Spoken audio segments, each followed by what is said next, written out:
Así que bueno, perfecto. Perfecto. Le damos la bienvenida a todos. Gracias por conectarse a este Ateneo del Comité de Innovación.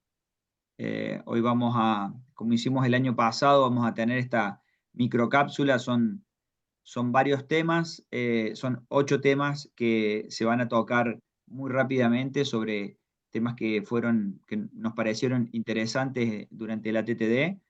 Así que bueno, integrantes del comité que tienen una gran capacidad de resumir, nos van a resumir los temas en poquitos minutos para que aquellos que después les interese puedan seguir viendo el tema o en las charlas que después van a estar subidas de la TTD o ir a buscar los artículos. La idea es hacer las primeras 4 microcápsulas o los primeros 4 microtemas, hacer un pequeño break para discutir y hacer preguntas, así que la idea es responder después que se den los 4 temas y después terminar con los próximos 3. Los primeros 4 los vamos a tener al doctor Antonio Saleme, a la doctora Lorena González, al doctor Matías Re, y después, por último, a la doctora Mónica Roldán, la vamos a tener cerrando no sé qué me pareció acá, cerrando este primer bloque. Y Antonio nos va a hablar sobre monitoreo continuo de la glucosa en diabetes tipo 2, algo que me parece súper interesante en este momento y que se viene, eh, se viene para adelante. Y la doctora González y tecnología en internación, Matías Re, un tema que viene hablando hace bastante y nos va a hablar un poquito sobre qué se dijo en el ATTD. Y después, medicina de precisión en diabetes tipo 1, nos va a hablar Mónica sobre qué cosas nuevas tenemos en el estadio 2 de diabetes tipo 1. Así que bueno, les damos la bienvenida y agradecemos a los disertantes que propusieron los temas y aceptaron estar. Tonito, te damos la palabra. Perfecto, gracias Rodri, gracias Lau por organizar este evento. Gracias Lau hasta ahí, ¿no? Porque esto de la microcápsula, un tema. 8 minutitos, pero lo voy a lograr. Muy El desafío de exigentes hoy. somos. Bien, bueno, como dijo Rodri, y para no perder nada de mis 8 minutos, diabetes tipo 2 y monitoreo continuo de glucosa creo que es uno de los grandes temas. Estos son mis conflictos de interés. En diabetes tipo 1 y monitoreo continuo, la realidad es que ya no nos queda mucho por aprender, sí un montón por hacer, pero no tanto por aprender. ¿En qué podemos usar o cómo podríamos usar el monitoreo continuo de glucosa en los pacientes con diabetes tipo 2? Para diagnóstico, para evaluar el control glucémico de los pacientes y también como tratamiento, o sea, para mejorar, perdón, bien, y también como tratamiento, o sea, como una herramienta que mejore el control glucémico de nuestros pacientes. Pero nos vamos a concentrar en estos 8 minutitos, si es que me pasa la diapo, a ver. Mm, mm. Esperen que tengo un montón de carteles y no pasa la diapo. Ahí está. Nos vamos a concentrar en el monitoreo continuo para diagnóstico de diabetes tipo 2 y de prediabetes. Vamos a tomar ese tópico. Y para esto vamos a empezar por el tiempo en rango que nosotros conocemos, el rango entre 70 y 180, y un repaso de cómo llegamos a definir ese tiempo en rango. El tiempo en rango fue definido por este documento, un consenso de expertos en el 2019, encabezado entre otros por el doctor Batelino, y que definió este 70-180 teniendo en cuenta los objetivos que se podían alcanzar especialmente con sistemas integrados, o sea, con bomba y sensor integrado, también con objetivos que se puedan alcanzar en pacientes con diabetes tipo 2, aunque se dieron cuenta en el momento del consenso que los valores que alcanzaban o los rangos que podían alcanzar los pacientes con diabetes tipo 2 eran mejores y diferentes a los de los pacientes con diabetes tipo 1, pero dijeron, bueno, son los dos parecidos, unifiquémoslos, es la primera vez que vamos a tener un consenso, no lo compliquemos con diferentes objetivos para las diferentes poblaciones de diabetes 1 y 2. Y tuvieron un enfoque principal que era la seguridad, que el riesgo de hipoglucemia hacia abajo con esos objetivos que nos plantearon y que sea alcanzable, porque tampoco podían hacer un primer consenso y que los valores sean muy difíciles de lograr por los pacientes. Así que esto fue un poco, en definitiva, este 70, 180, este tiempo en rango que todos conocemos.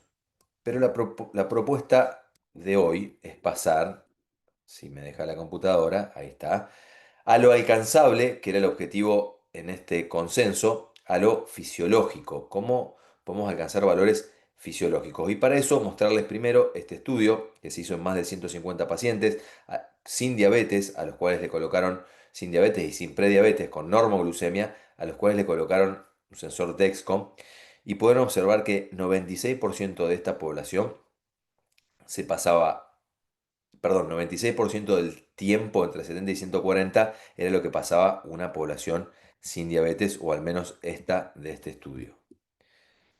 Esperen, porque tengo unos problemas, me salen todos los carteles de admitir y no me deja avanzar. Ahí está. Si me pueden sacar de Te saco, sí, sí, ahí te saco. admisión, porque no me deja pasar. Ahí está. Perfecto. Gracias, Lau. Ahí está. Y fíjense la diferencia que hay entre este tiempo en rango normal de 70 a 140 que proponen como fisiológico y 96% del tiempo pasar en este rango, con el tiempo en rango que nosotros conocemos entre 70 y 180. Estos son algunos de los beneficios que puede tener pensar, porque recuerden que estamos hablando de diabetes tipo 2, pensar en este tiempo en rango normal por sobre el tiempo en rango que conocemos. Refleja valores más fisiológicos de la glucosa. Así que nos puede servir entonces, si lo podemos definir, para hacer un diagnóstico de diabetes. Tener un tiempo en rango alto no implica necesariamente tener un tiempo en rango normal alto. Esto también es así. Y no debemos tomarlo ahora, este tiempo en rango normal, como el más importante ni que desplace a las otras métricas. No lo es, simplemente que nos puede empezar a ayudar a tener otros objetivos y a diagnosticar la diabetes. Porque puede predecir disglucemias antes que el tiempo en rango, y ahí es cuando podemos empezar a tener en cuenta el monitoreo continuo, no con el tiempo en rango, sino con el tiempo en rango normal para la diabetes. Y es útil también cuando el objetivo terapéutico es alcanzar la euglucemia, lo cual también nos podemos plantear, no lo vamos a abordar ahora, pero lo podemos plantear en los pacientes con diabetes tipo 2. Alcancemos el valor de euglucemia. ¿Cuál es el valor de glucemia?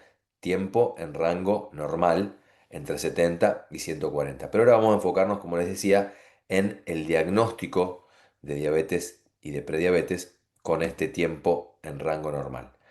¿Y por qué surge la necesidad de tener otro método diagnóstico?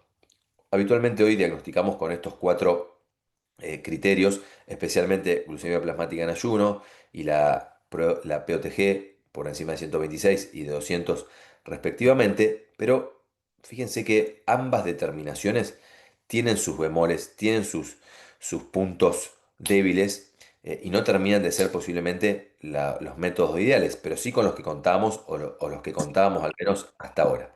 La glucemia en ayuno es menos sensible para diagnosticar diabetes que la prueba de tolerancia. Por eso es que la prueba de tolerancia existe. Pero la prueba de tolerancia es más sensible, pero provoca náuseas, es mal tolerada por los pacientes.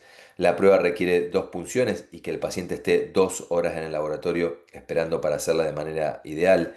Es muy sensible a variaciones, por eso tenemos que ser muy puntuales y pedirle a los pacientes que no modifiquen su dieta, que incluso hagan una cierta carga de hidratos de carbono para que la prueba de tolerancia se haga de la manera ideal, lo cual es complejo, y si modifican su actividad física, pero especialmente su alimentación, la prueba de tolerancia se va a ver afectada. Bien, y es menos reproducible intra e interindividualmente que la glucemia de ayuno o la hemoglobina glicosilada, y está contraindicada en algunas situaciones, como por ejemplo la cirugía bariátrica. Así que estos son los métodos que tenemos.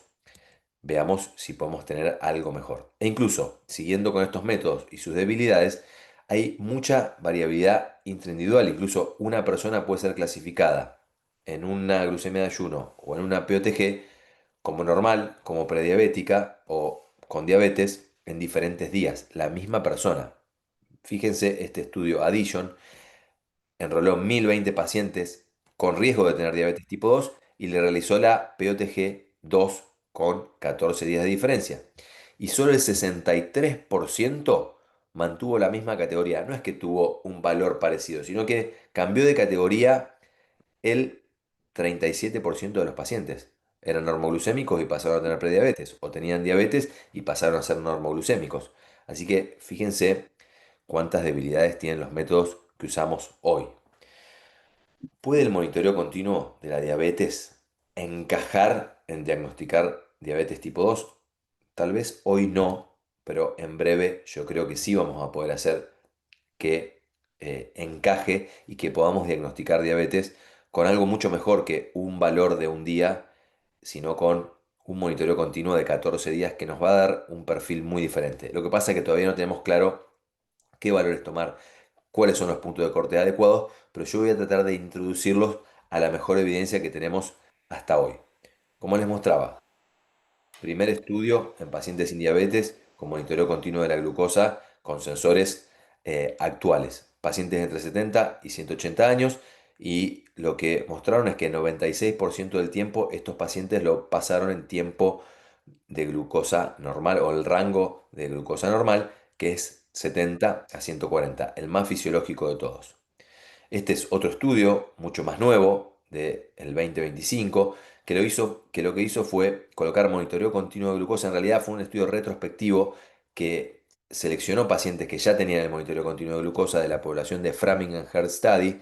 De esos pacientes que retrospectivamente habían usado monitoreo continuo de glucosa, 560 eran normoglucémicos, 463 tenían diabetes y 152, perdón, tenían prediabetes y 152 tenían diabetes.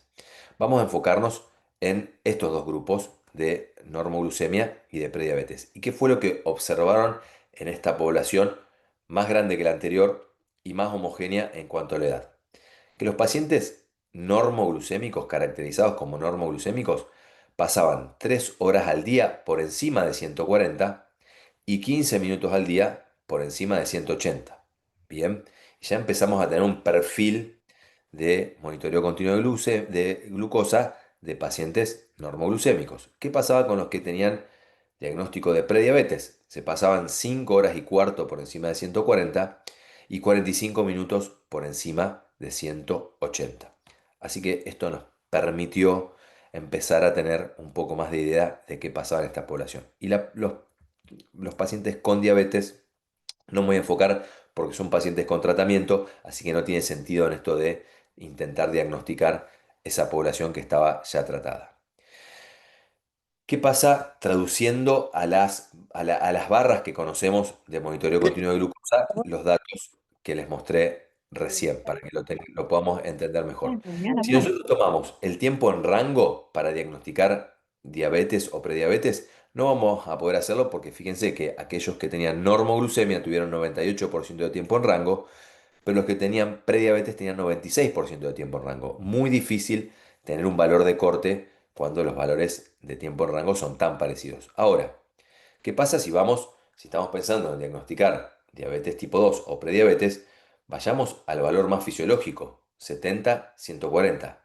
Y acá sí hay diferencia. Los pacientes con normoglucemia pasaron 86% de esa corte del estudio de Framingham en tiempo en el rango normal, y los pacientes con prediabetes pasaron 77%. Acá sí que hay una diferencia que puede llegar a servirnos para hacer diagnóstico. Y lo que propone también esta publicación es no solo diferenciemos los pacientes en prediabetes y diabetes o en el diagnóstico, sino que también hagamos diferentes valores de corte para los pacientes de acuerdo a su edad, si tienen menos de 60 años, si tienen obesidad o no, o sea, también de acuerdo a su índice de masa corporal, y fíjense cómo el tiempo en el rango de normalidad varía, por ejemplo, 89% en ese rango, pacientes o personas menores de 60 años sin obesidad, y 83%, o sea, bastante menos en aquellos pacientes que tenían más de 60 años y 30%,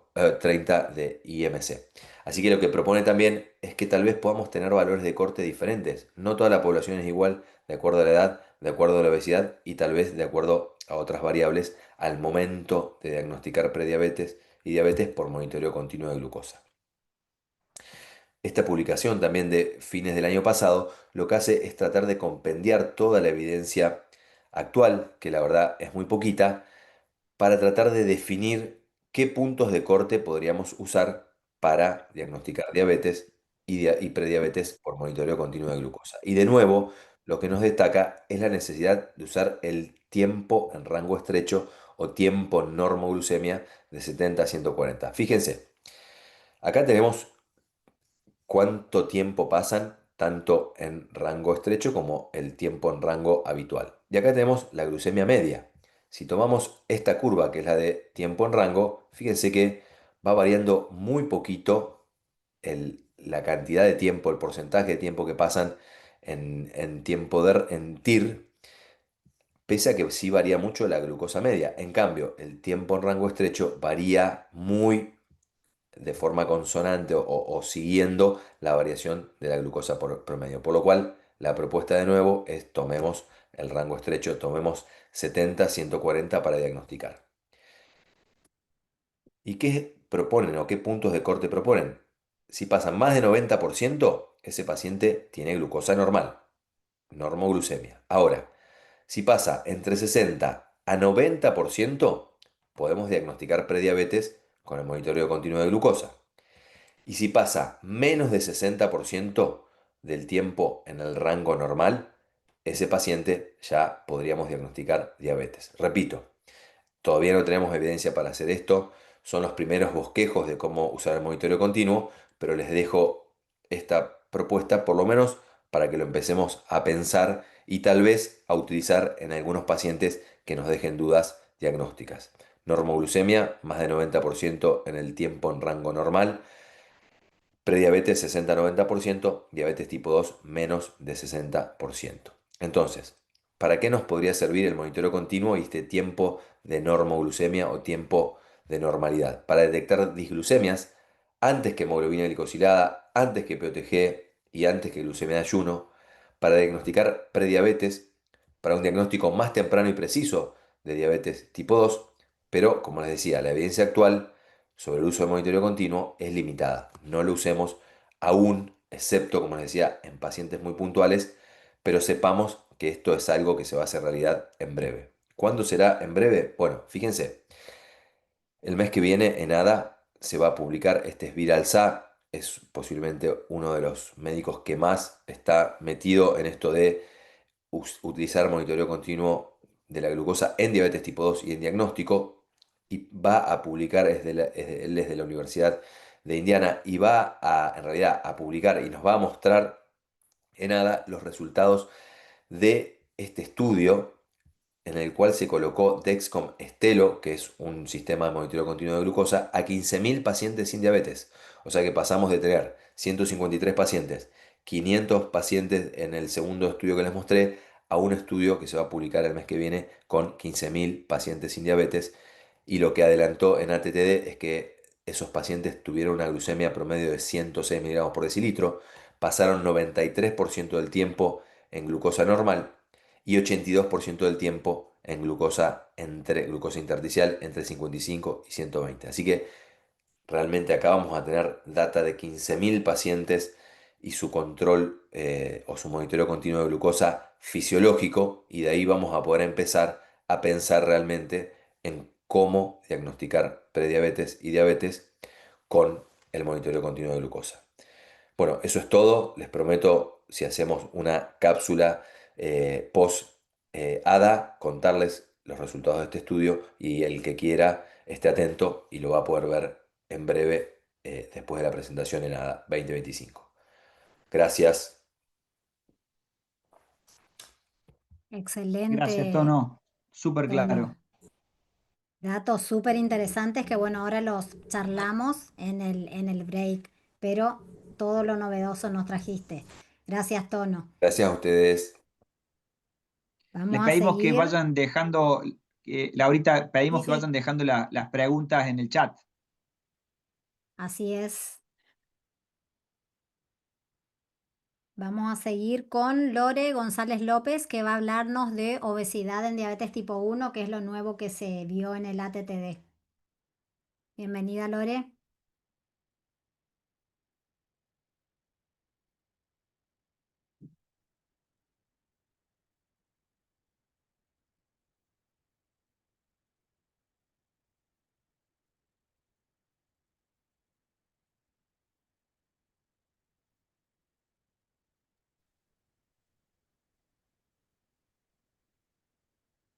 Lore, no se te escucha.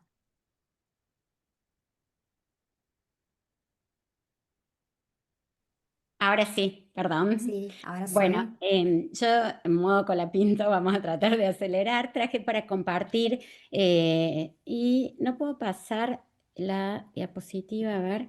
Traje para compartir lo que nos trajo TTD acerca de tratamiento de diabetes tipo 1 y obesidad. Sabemos que la pandemia de obesidad tiene datos crecientes y alarmantes, donde acá, bueno, compartí lo que es la proyección hacia 2035, donde se estima que los adultos mayores de 20 años, más del 54% van a vivir con sobrepeso u obesidad, y en la población infantil y adolescente de 5 a 19 años, este porcentaje llega casi al 40%.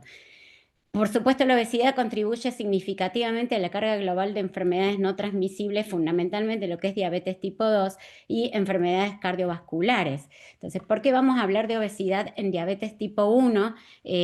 Porque tenemos que repensar las estrategias terapéuticas clásicas para diabetes tipo 1 por la prevalencia de obesidad en este grupo de pacientes. Asociada a los cambios culturales, fundamentalmente lo que es estilo de vida, y a repensar lo que es la diabetes, lo que es la diabetes tipo 1, cuando antiguamente teníamos el concepto de que las personas con diabetes tipo 1 eran habitualmente niños o jóvenes y eran delgados. Ahora tenemos una gran variedad de presentación, donde muchas veces las personas al momento del diagnóstico ya tienen superpuestos características de autoinmunidad y de insulinoresistencia, o bien en la evolución de su diabetes agregan la obesidad con el paso de los años, como también se ha propuesto que el exceso de adiposidad podría actuar como un acelerador en el desarrollo de diabetes tipo 1 en personas ya predispuestas, donde el estrés de la célula beta podría precipitar el desarrollo de autoinmunidad. Por todo esto, nosotros tenemos que repensar esta situación de la diabetes tipo 1 y, como este término que ya venimos acuñando hace años, pensar en la diabetes doble, donde ambas características se superponen y nos obliga también a repensar nuestras estrategias terapéuticas. Sabemos que la insulinoterapia intensificada puede contribuir al desarrollo de la obesidad, el temor a la hipoglucemia, que condiciona la evitación del ejercicio o la sobreingesta, y el estilo de vida moderno asociado al sedentarismo, el consumo de alimentos ultraprocesados, factores psicológicos como la depresión o como trastornos de conducta alimentaria u otras comorbilidades asociadas, y tener en cuenta que la obesidad constituye un modificador de pronóstico, con peor control glucémico, más variabilidad, con hiperglucemias postprandiales, por supuesto con un mayor requerimiento de insulina asociado a la insulinoresistencia y un aumento del riesgo cardiovascular y de las complicaciones microvasculares. Y si bien la evolución de la tecnología, el uso de CGM, los sistemas de asa cerrada para la infusión de insulina han mejorado el control glucémico. Más del 60%, según algunas publicaciones, de personas con diabetes tipo 1 tienen sobrepeso u obesidad. Y aquí es donde los análogos de GLP-1 en personas con diabetes tipo 1 vienen a mostrar sus beneficios en la reducción en peso corporal, en la variabilidad glucémica, en la reducción de las necesidades de insulina, con buena tolerancia, y por supuesto el uso a un off-label en este grupo de pacientes. Acá el doctor Satish Garg nos compartió un estudio que fue publicado en New England en 2023, un estudio de Andona, un estudio osado que compartió, se publicó sobre el uso de semaglutide en 10 pacientes con diabetes tipo 1 de reciente diagnóstico. Estos pacientes fueron seguidos durante un año, partiendo con una glicosilada de 11,7%. Se les dio semaglutide semanal, y al cabo del año se vio una reducción de la glicosilada en 4 puntos y un TIR del 90%.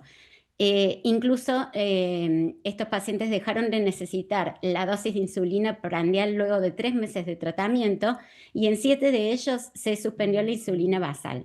Cuestionó acá el doctor Garg que, por supuesto, estos son 10 pacientes, un N muy chiquito, pero que seguramente estaban en fase de luna de miel, y que además él se llevaba muchos interrogantes acerca de suspender insulina basal en un paciente con diagnóstico tipo 1. Él dijo: literalmente yo no iría tan lejos, pero bueno, son datos que nos vienen a sumar sobre el uso de estas drogas. También publicó o compartió otros estudios de su autoría sobre el uso de semaglutide, pero bueno, traje acá a destacar, porque el tiempo apremia, el uso de tirzepatide en personas con diabetes tipo 1, donde ya venimos viendo publicaciones donde tirzepatide mostró en personas con obesidad y diabetes tipo 2 una clara superioridad respecto a semaglutide en descenso de peso. Esto también se vio en personas con diabetes tipo 1, con un descenso significativo de la hemoglobina glicosilada y mejoría del tiempo en rango.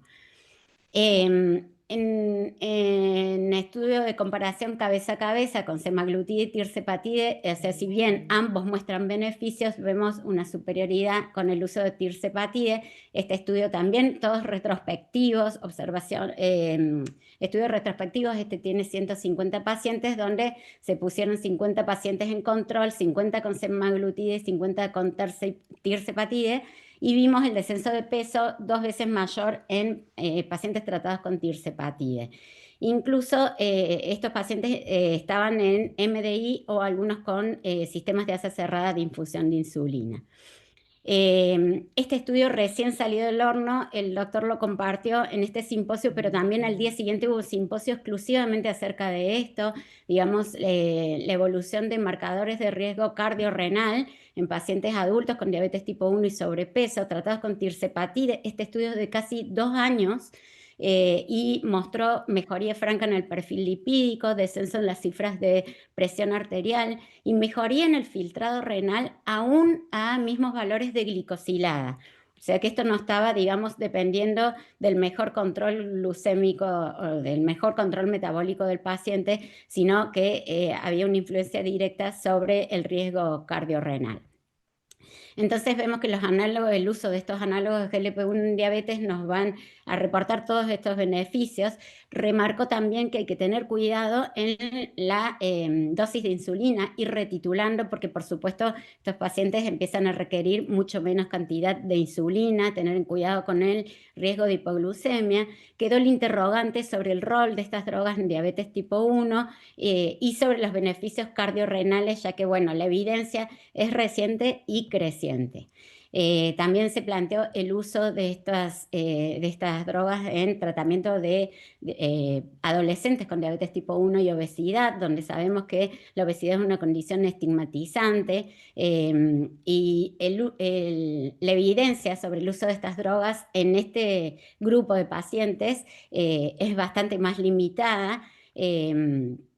Se necesitan estudios a largo plazo, más que nada para ver los beneficios potenciales en complicaciones crónicas, la posibilidad de reganancia de peso, por ejemplo, si tuviéramos que suspenderlo para una planificación de embarazo, y se destacó justamente que la prevención primaria del sobrepeso y de la obesidad tiene que seguir siendo la prioridad con el esfuerzo en promover estilos de vida saludable.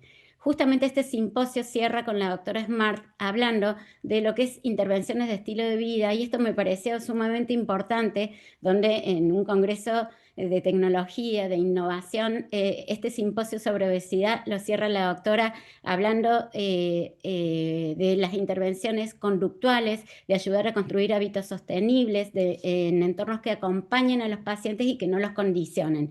Y destacó también la necesidad del compromiso familiar, porque el tratamiento de otra manera es insuficiente. Por supuesto, nos vamos a encontrar con una dificultad grande en gestionar lo que es el control glucémico y el peso, lo cual obviamente constituye un desafío para nosotros, pero bueno, a la luz de estas nuevas herramientas que tenemos, empezar a repensar nuestras estrategias. Sí sabemos que el abordaje actual de lo que es sobrepeso y obesidad en personas con diabetes tipo 1 es insuficiente, que la obesidad es un modificador de pronóstico, que tenemos que pensar no solo en ajustar la dosis de insulina, sino en ajustar el enfoque completo del tratamiento y abordar la obesidad. No es una opción para nosotros, sino es parte del tratamiento, e ignorarla es perpetuar el riesgo.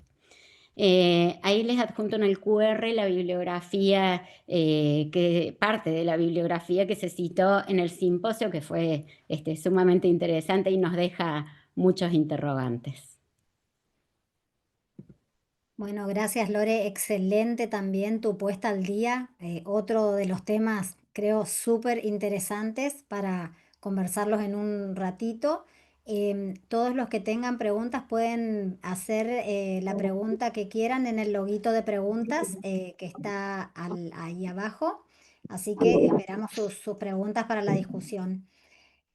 Muy bien, vamos a seguir. Entonces, el próximo disertante, según la agenda, es el doctor Matías Re. Lo tenemos a Mati conectado. Todo queda grabado, ¿saben? Así que después esto se va a subir a nuestras redes del Comité de Innovación. Hola, Bienvenido, Lau. Matías. Hola. ¿Me escuchan bien ahí? Perfecto. Bueno, voy a respetar el tiempo, Lau, que no me retás. Y Daniela, ahí, voy a pagarle a Daniela. Bueno, el tema que me toca a mí no tiene que ver tanto con tecno, a pesar de que está en el ATTD, pero es hiperglucemia en internados y los objetivos glucémicos fundamentalmente en unidad de cuidados intensivos, que siempre fue algo donde hubo algunos grises. Entonces, en la charla que me basé, es una charla que dio Hirsch, muy interesante cada vez que habla. El título que propuso era ¿cuáles eran los objetivos apropiados en pacientes con ICU? Entonces, esto nosotros ya lo sabemos desde la publicación de un Pierres hace más de 20 años. Lo que planteaba un Pierres era lo siguiente. El aumento de la mortalidad ocurría en aquellos pacientes que tenían hiperglucemia de estrés, o sea, pacientes que no tenían diabetes, era mayor que en aquellos que tenían diabetes, y esto iba aumentando a medida que aumentaba la glucosa. ¿Sí? Ahora, lo que no sabemos en este caso de estos pacientes con diabetes, que son 78.000 en este trabajo, es qué tipo de diabetes. No sabemos qué valores de hemoglobina glicosilada tenían, qué tratamiento tenían. Y tampoco otra cosa que sabemos en este caso es en estos pacientes que no tenían diabetes, ¿por qué pasaba esto? Entonces, independientemente de si tenían o no tenían diabetes, la hiperglucemia de estrés generaba más mortalidad. Esas eran las preguntas que uno se hacía. Entonces ahí se plantean un montón de cosas. ¿Es realmente el valor de 180 el valor de corte en pacientes con diabetes y sin diabetes que deberemos tener? ¿Debería ser 140, valores de 140 menores sería mejor, más beneficioso en pacientes internados? Tener un monitoreo continuo de glucosa nos ayudaría a tener valores de glucosa más estables. Estamos hablando de pacientes en cuidados intensivos. Nos gustaría conocer antes o por lo menos en estos pacientes, qué valor de hemoglobina glicada tenían en el momento en que se produce esta mortalidad. Y por último, nos gustaría también conocer, es importante el tratamiento previo, con qué venían, si venían con insulina, ¿no? Bueno, entonces a lo largo de la charla se fue llevando con esto. Uno de los primeros trabajos que se presentó fue que es la relación o la interacción que hay entre la glucosa aguda con la crónica. Entonces fueron más de 5.000 pacientes de cuidados intensivos, de los cuales la gran mayoría el 80% estaban internados por causas médicas, y en este caso lo que hicieron fue medir la hemoglobina glicosilada en cada uno de los pacientes. Entonces querían comparar la hemoglobina glicosilada, o sea, métricas crónicas y viejas, con la glucosa en UCI, en cuidados intensivos, y ver qué relación había. Entonces, para eso, dividieron la hemoglobina glicosilada en menos de 6.5, entre 6.5 y 8, y más de 8. Y con respecto a la glucosa, valores entre 80 a 140, entre 140 y 180 y más de 180. Y lo que vieron en aquellos pacientes que tenían hemoglobina glicada debajo de 6.5 es que aquellos que tenían valores arriba de 180 aumentaba la mortalidad casi 3 veces con aquellos que tenían menos de 6.5 y tenían valores de glucosa normales, podríamos llegar a decir. Entonces, hasta acá se asemejaba bastante con lo que había presentado un Pierres en su momento. Podemos llegar a decir que a menor hemoglobina glicosilada y mayor hiperglucemia, más mortalidad. Ahora, ¿qué pasa en aquellos pacientes que tienen una hemoglobina glicosilada arriba de 8? Bueno, ocurre totalmente lo contrario. aquellos pacientes que tienen una hemoglobina de más de 8, o sea, que venían con valores crónicos de hiperglucemia, el tener valores arriba de 180 baja la mortalidad. O sea que tenerlos más dulces a estos pacientes baja la mortalidad. Y en el caso de que haya un control más estricto, aumenta la mortalidad. ¿Por qué ocurre esto? No lo sabemos. Este es otro trabajo que mostraron, más de 5.000 pacientes también, en unidad de cuidados intensivos, los estudiaron entre 2011 y 2019, y en este caso fueron 3 grupos. Pacientes con diabetes con insulina previa, pacientes con diabetes sin insulina previa, y pacientes sin historia de diabetes. Y también estratificaron según hemoglobina glicosilada, menos 6.5, entre 6.5 y 8, y más de 8. Y estos son los resultados. Con respecto a los pacientes que no tenían diabetes y que tenían hemoglobinas glicosiladas de 6.5, esto fue similar a lo que se ve en el otro trabajo. Cuando aumentaba la glucosa, arriba de 180, aumentaba la mortalidad. Ahora, en aquellos pacientes con diabetes, con hemoglobina glicosilada de 6.5, que no estaban con insulina, esto fue similar, pero en menor medida, fue 2 veces mayor la mortalidad de aquellos que tenían hiperglucemia. Pero en aquellos pacientes que tenían insulina previa, fue peor tratarlos de llevar a valores entre 80 y 140. Y si lo comparamos con los pacientes que tenían más de 8 de hemoglobina glicada, en este caso, todos estos pacientes tenían diabetes, estaban algunos tratados con insulina, no, y se vio exactamente lo mismo que veíamos ahí. O sea que aquellos pacientes que estaban con hemoglobina glicosilada arriba de 8 y valores de glucosa arriba de 180, tenían menos mortalidad que aquellos que tenían entre 140 y 180, o incluso aquellos que tenían un control más estricto. Entonces, a partir de eso, él propone una métrica que se la llamó ratio de glucosa media, que sería básicamente el promedio de glucosa en los cuidados intensivos sobre la hemoglobina glicada. Esto es a partir del estudio ADAC. Entonces, plantea esta grilla que dice más o menos que para una hemoglobina glicosilada de 7, tenemos una glucosa de 154. Entonces, al calcular, voy a poner algunos ejemplos acá. Un ejemplo sería, si la glucosa media en unidad de cuidados intensivos es 154 y la hemoglobina glicada de 7 es 154, si vemos acá 7, 154, el ratio es 1. Ahora, si la glucosa media en cuidados intensivos es 126 y la hemoglobina glicosilada es 9, 212, el ratio es 0.6.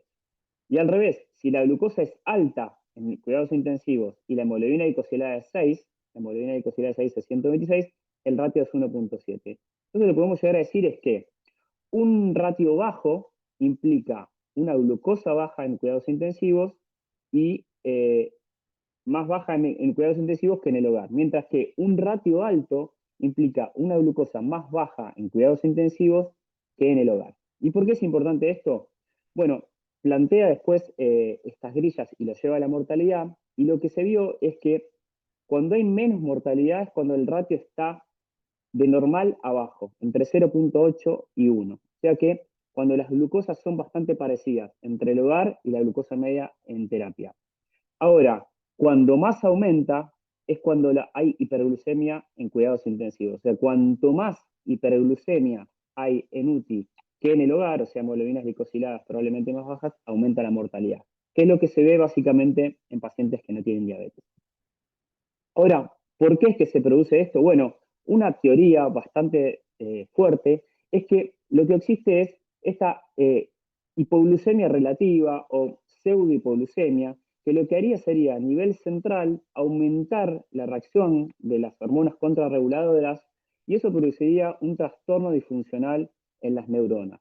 ¿Por qué es esto? Bueno, en pacientes que tienen hiperglucemia, probablemente llegar a un valor que, si bien no es hipoglucemia según valor, es una hipoglucemia relativa, y eso lo que haría sería producir una reacción de hormonas contrarreguladoras muy potente, y probablemente eso activaría el sistema nervioso simpático, y eso sería la causa por la que aumenta la mortalidad. Obviamente para esto se necesitaría hacer estudios doble ciego y randomizados como para poder confirmarlo, y es a veces el gris que tenemos en pacientes internados. Entonces, como para terminar, lo que planteaba de ahí y pone esta imagen, dice, bueno, el objetivo de glucosa en internados debería seguir igual a los objetivos en el hogar. Difícil que se pueda llegar a hacer esto, pero bueno, esa sería la forma por la cual el ratio estaría igual y tendríamos menos mortalidad. Así que esa es la última. Obviamente en la charla esta quedaron muchas más dudas que certezas, pero abre interrogantes y seguramente abre que a futuro tengamos que la obligación de hacer estudios dobles y randomizados y comparar realmente qué es lo que ocurre con esto. Bueno, Mati, excelente también. Creo que son cosas, esta charla yo también entré y me pareció muy interesante porque son cosas que nosotros también podemos medir, estas tablas de glicosilada, glucemia, así que tendríamos que ver en nuestra población qué sucede, ¿no? Bueno, ahora charlamos en el ratito de cuando termine el primer bloque. Para continuar, vamos a, Moni, ¿estás ahí? Mónica Roldán Aquí Suárez estoy, sí. nos va a hablar un poco de medicina de precisión y qué hacer en la prediabetes tipo 1. Bienvenida, Mónica. Muy bien. Bueno, ¿qué tal? Buenas noches a todos. A ver si pongo a compartir.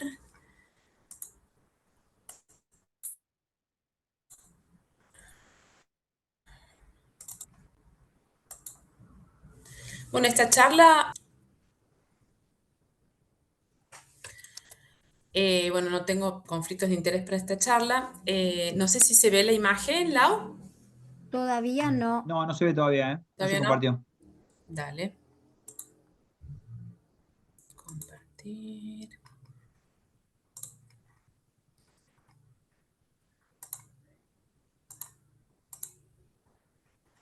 No sé si... No, estoy de administradora, me parece, Lau. A ver. Mm, Oh, no, no, no. bien. ¿No te permite compartir? Ahí está. A ver. Ahí está. Ahora Hasta ahora sí. sí. Sí. Ahora sí. Ahí sí. Perfecto. Ahí está. Bueno, perfecto. Bueno, un Agrandala si poco querés, hablar de Moni. medicina de precisión en un estadio 2 de diabetes. Eh, Moni, no está en modo ¿Perdón? presentación. Que no está en modo presentación, fíjate. ¿Cómo, Lau? No Que no está en está en modo modo A ver si... presentación. presentación. Ahí No, todavía no. lo he puesto, ¿no? A ver. Todavía no se da. Bueno. A ver un ratito.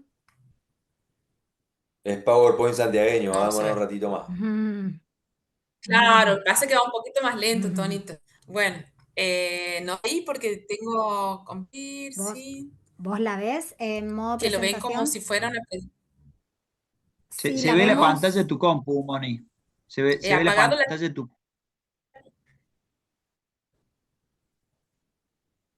de mi compu. A ver. Volvé a Para, compartir, a 2 ver. segundos. Sí, sí. Sí,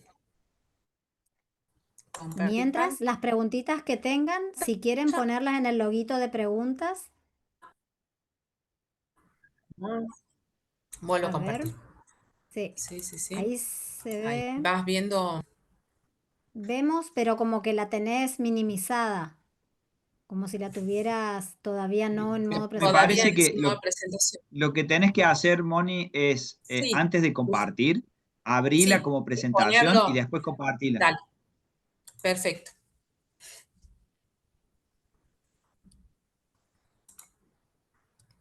Entonces, Si no nos las pasas, no hay problema. sí.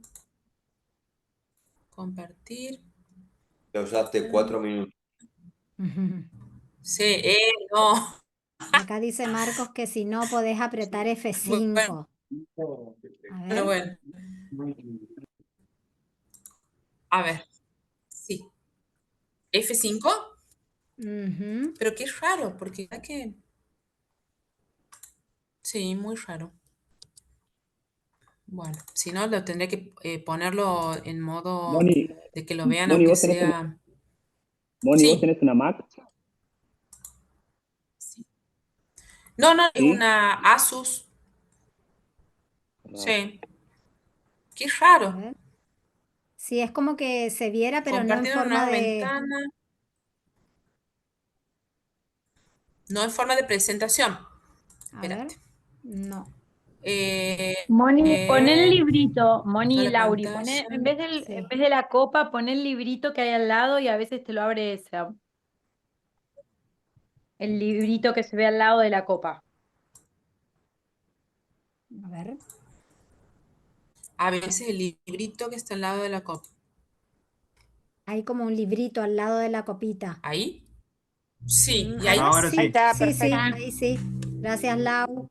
Bueno, No, y nada. gracias, muchas gracias. Vamos, Bueno, Moni. no tengo conflictos de interés para esta presentación. Gracias, gracias. Es una disertación que me ha encantado de Chantal Maté. Ha sido sobre la nueva clasificación de diabetes 1, en la cual, fíjense que de diabetes tipo 1 surge no aún sintomático, o sea, un estudio preclínico,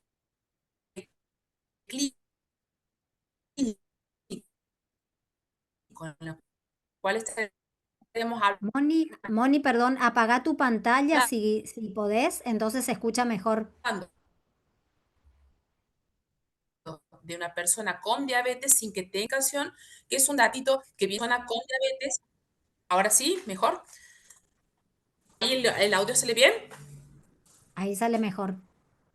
Bueno, entonces la clasificación nueva, que es un consenso nuevito del año pasado, habla de diabetes tipo 1 en estadios presintomáticos, estadio 1 y estadio 2, en donde uno puede denominar persona con diabetes a alguien que todavía tiene una glucemia normal o glucemia. Entonces esto cambia también nuestro léxico bastante, ¿no? Bueno, repasando un poco los estadios, recordemos que la diabetes tipo 1 tiene 4 estadios, de los cuales el estadio número 1 sería en personas de población general o a veces familiares de personas con diabetes tipo 1, en las cuales encontramos anticuerpos en 2 o más en número, de los 4 que se dosan.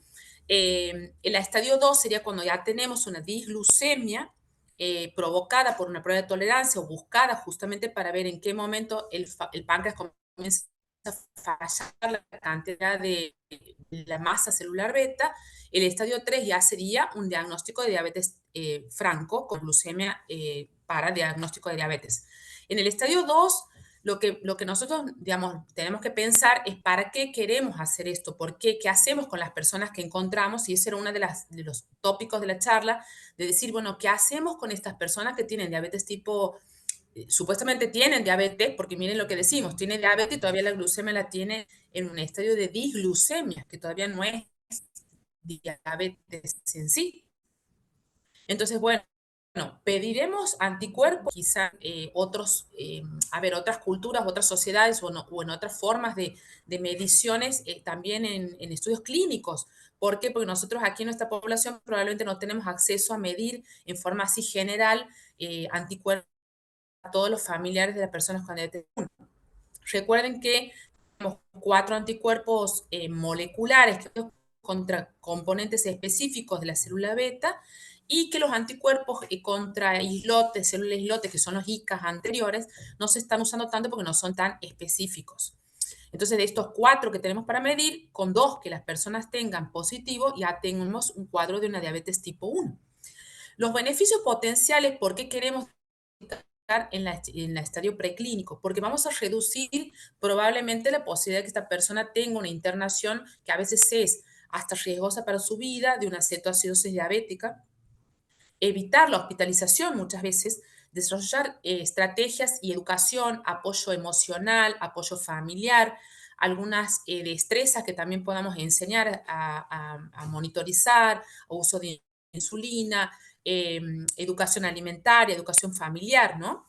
Y piensen que también las personas que tienen 2 o más anticuerpos van a progresar en casi un 100% a tener diabetes a lo largo de 10, 15 y 20 años. Fíjense cómo en la curva de una población general con múltiples anticuerpos en 1, 2 o 3 anticuerpos positivos, van a tener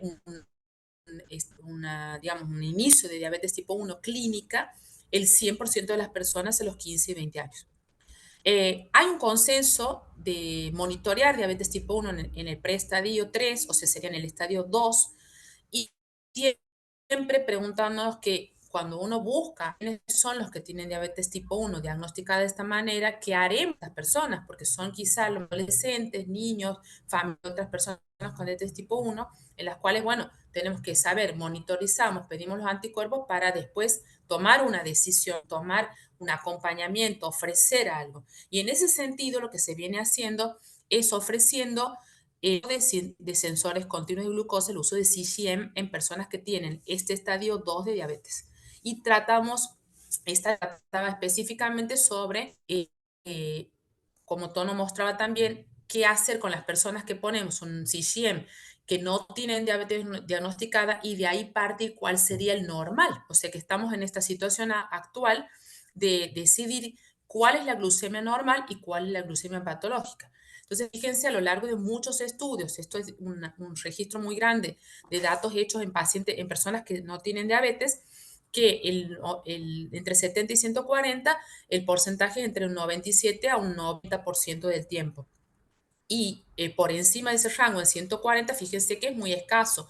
Hay algunos reportes de hasta un 10%, pero la mayor parte de los estudios lo muestra de 1 al 4%, arriba de 140, y algunos muy pequeños en 180 casi nada. O sea que la mayor parte de las personas sin diabetes tienen el 96 a 98% del tiempo entre 70 y 140.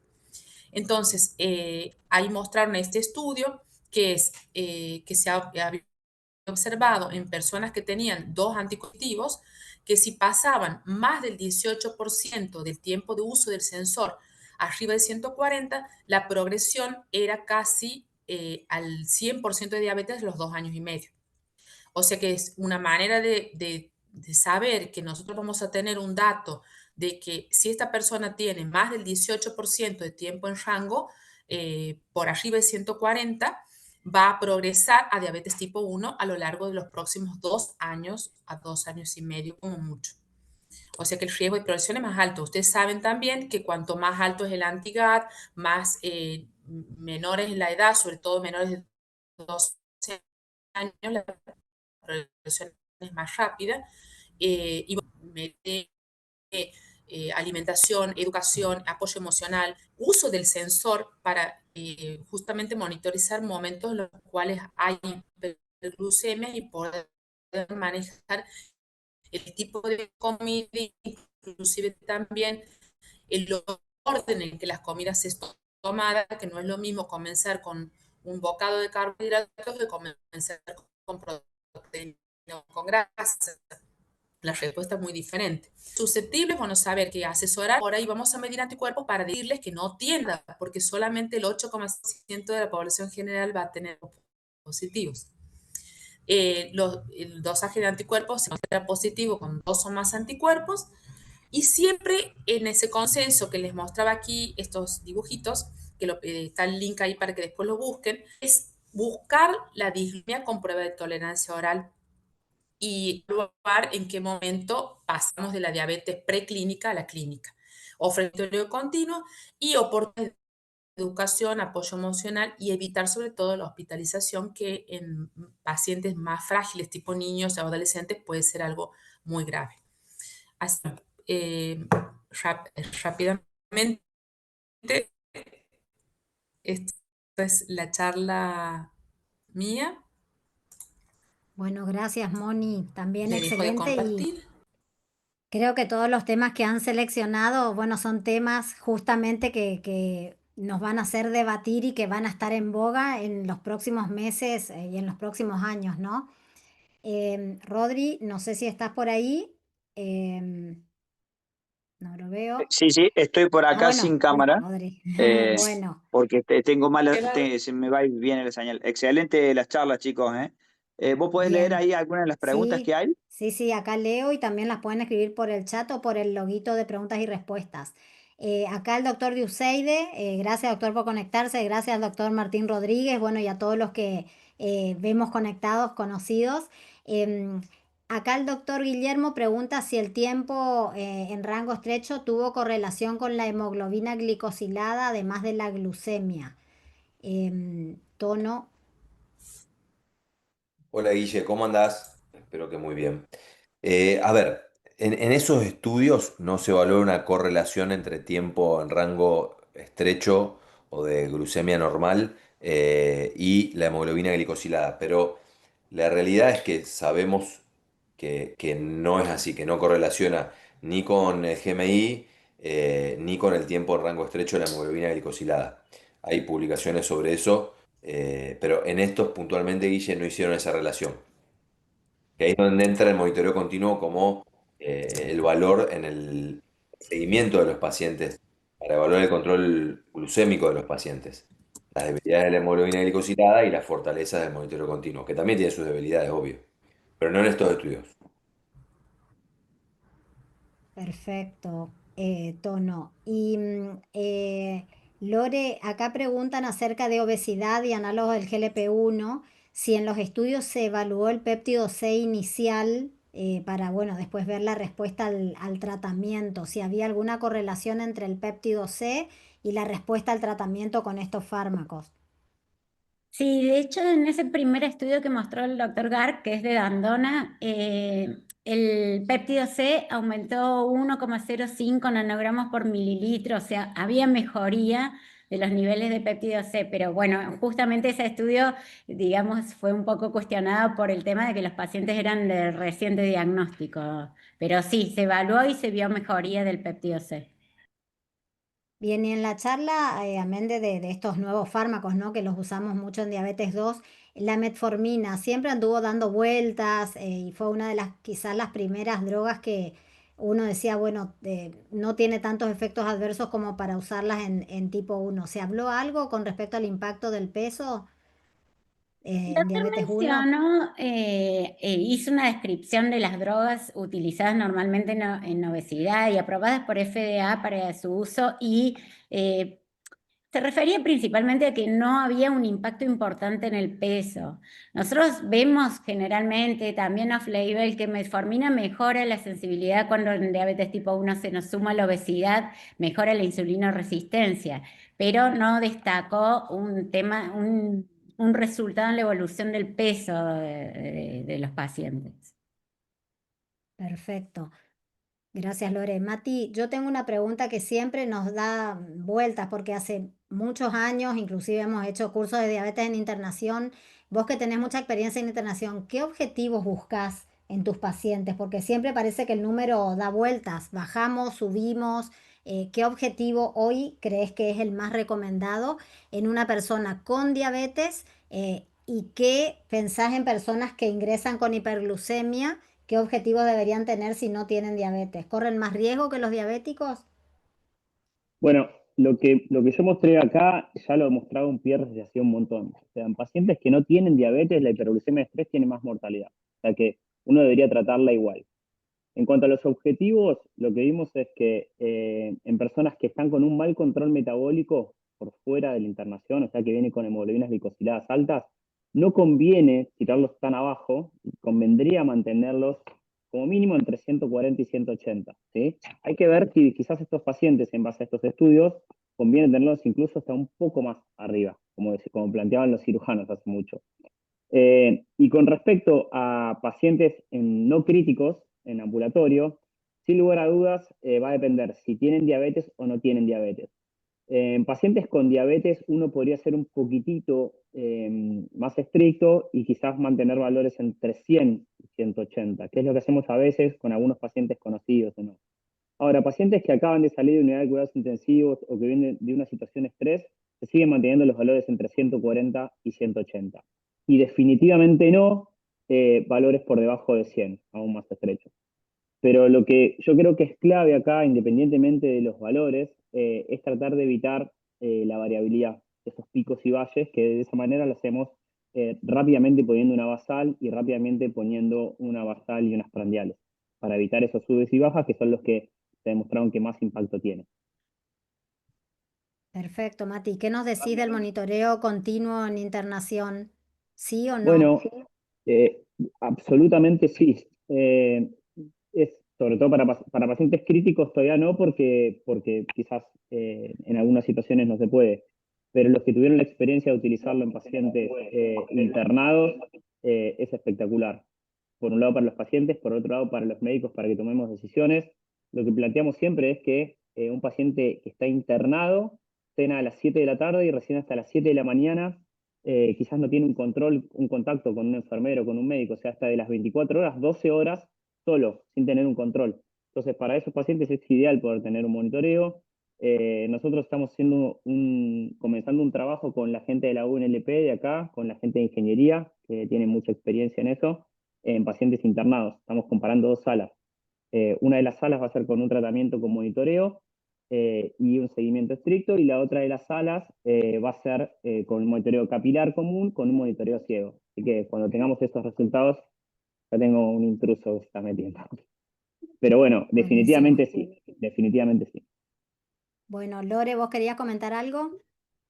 Yo le quería preguntar a todo, ¿no? Porque, bueno, justamente en esa no estuve y me interesaba saber porque muchas veces nosotros mismos hemos tenido puesto monitoreo continuo, incluso lo vemos en nuestros pacientes con diabetes cuando les ponemos el sensor, cómo cambian un montón de conductas en relación principalmente a su alimentación y todo. ¿Cómo se podría, digamos, depurar esta cuestión o si hacen algún tipo de intervención, recomendación o algo para hacer diagnóstico en una persona que le pones un sensor, cuántos, durante X cantidad de días y qué te garantiza que de pronto esos días no va a ser la persona más prolija del mundo y tal vez está en una situación de prediabetes en realidad? Ahí está, pensé que estaba con audio. A ver, hay un sesgo inevitable que es el mismo del paciente que le pedís una glucemia de ayuno o mucho más una POTG, que es que el paciente ante una intervención se cuide. Para diagnóstico, los monitoreos continuos, independientemente de ese sesgo que es inevitable, son con monitoreo continuo ciego. No podemos hacer diagnóstico con un monitoreo continuo donde el paciente vea su glucemia permanentemente porque va a intervenir sí o sí. Hay sistemas de monitoreo continuo ciego, no en nuestro país. Nosotros en nuestro servicio estamos haciendo un par que los hacemos ciegos a lo argentino, que es con una cinta aisladora negra, les tapamos la pantalla, le dejamos al costadito, si alguien lo quiere hacer, no se equivoque como nosotros la primera vez, hay que dejarle el costadito donde se enchufa el lector y así lo cegás. Pero sí, tiene que ser ciego, Lore, si no, no tiene ninguna validez pensar en eso. Perfecto. Lore, Es ¿respondida? interesante en algunos... ¿Se me escucha ahí? Sí, Ahora sí.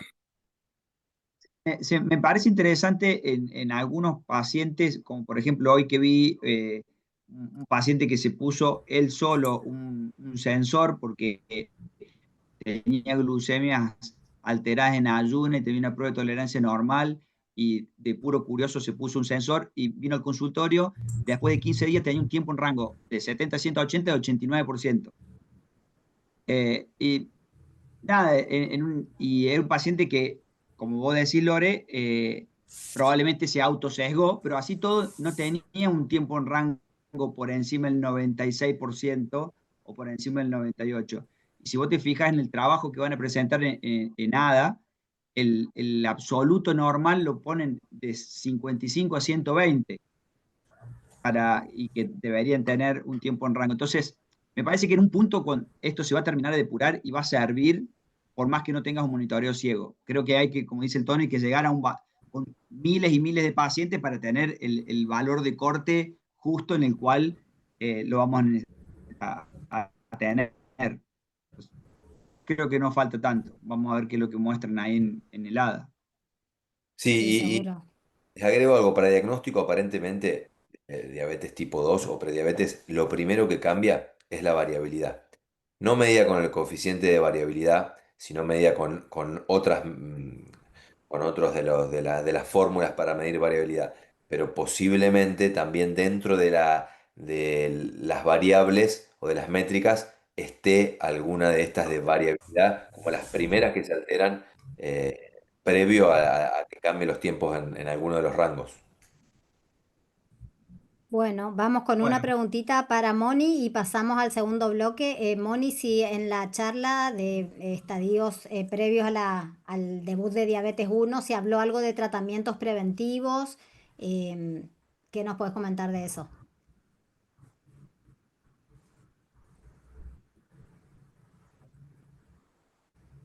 No sé si está Moni.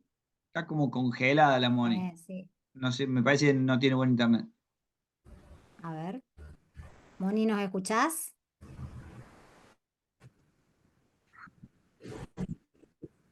Bueno, no se la escucha. Acá hay otra pregunta, no sé quién es porque dice Samsung SM, Ujú. no sé quién es la persona, pero Creo que es del eh, doctor Rodríguez.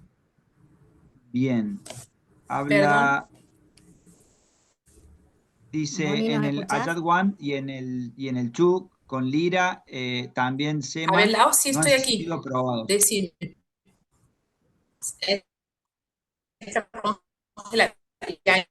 Ahí, Sí. No, tiene mala señal, Moni. apagado el video para ver si se escucha el audio. Eso. Decime la pregunta, Vamos primero. sí, con Si se habló algo de algún tratamiento preventivo, se mencionaron las drogas que se están usando actualmente.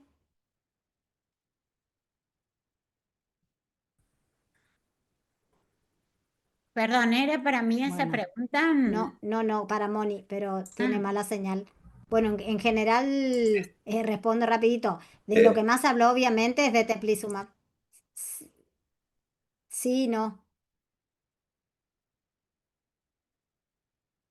Bueno, Moni, comentalo en el chat si querés. Escribí la respuesta en el chat. Y mientras vamos con Rodri, ¿qué comentaste de lo que comentó el doctor del Adjunct 1 y 2 ahí estaba con viendo la liraglutide? Y pregunta, sí. que se me acaba de ir, ¿vos la tenés? Sí, sí, acá la veo, porque, bueno, con liraglutide y también con sema no habían sido aprobados por mayor riesgo de hipoglucemia. Entonces la pregunta es si se mencionó algo con tirzepatide. Bueno, sobre el riesgo de hipoglucemia se mencionó justamente de ir titulando con mucho cuidado porque los pacientes bajan mucho el requerimiento de insulina y el riesgo de cetoacidosis también se mencionó, pero quedó como un interrogante, o sea, de estar alerta. Y con respecto al retardo del vaciamiento gástrico, puntualizó más que nada que los pacientes con diabetes de larga evolución tienen algún grado de gastroparesia todos, pero que no se había visto una exacerbación de los síntomas. Eh, Podría atribuirse también a la disminución en el volumen de la ingesta que se asocia con esta medicación y que en el único caso que, bueno, que tenían algún tipo de precaución con el tema de la gastroparesia eran pacientes que iban a cirugía, pero que no había visto una exacerbación de los síntomas al respecto a eso. Pero sí recalcó la importancia de tener cuidado con la titulación de la insulinoterapia. Bien, y lo otro que preguntaron ahí es si hablaron algo de tirsipatide. Eh, Me parece que en esa charla no sé si hablaron de tirsipatide. Ujú. Bien. Bueno, pasamos al segundo bloque, Rodrigo, ¿te parece?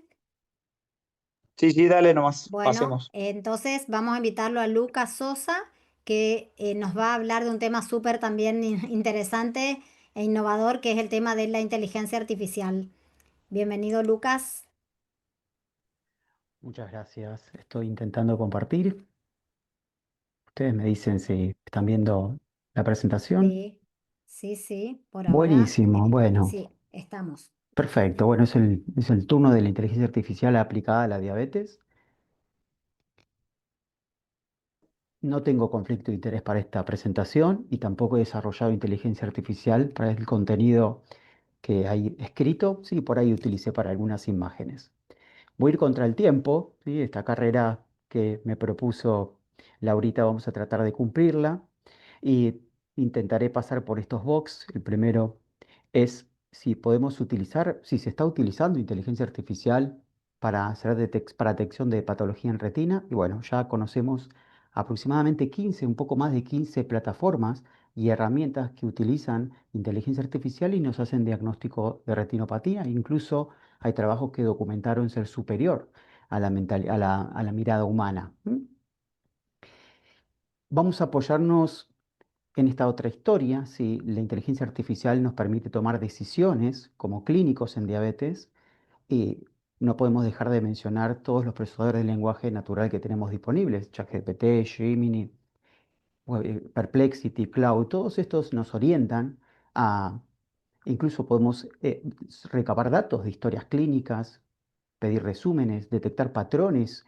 Los invito a agarrar, por ejemplo, un AGP de un freestyle libre, de un Dexcom y pedirle que nos haga una interpretación y un análisis, nos va a sorprender, o volcar dentro de estas herramientas guías y trabajos y hacerles preguntas. Nos van a ayudar a fortalecer diagnósticos, terapéuticas, y sin lugar a dudas es muy útil a la hora de generar redacciones automáticas para un auditor, para un paciente, para colegas, y transmitir justamente lo que nosotros queremos de forma más rápida y atractiva. Ustedes saben que dentro de ChatGPT uno puede utilizar ChatGPTs. Se presentó en la TTD, que uno permite a través de esto preguntarle a un experto en diabetes lo que nosotros quisiéramos.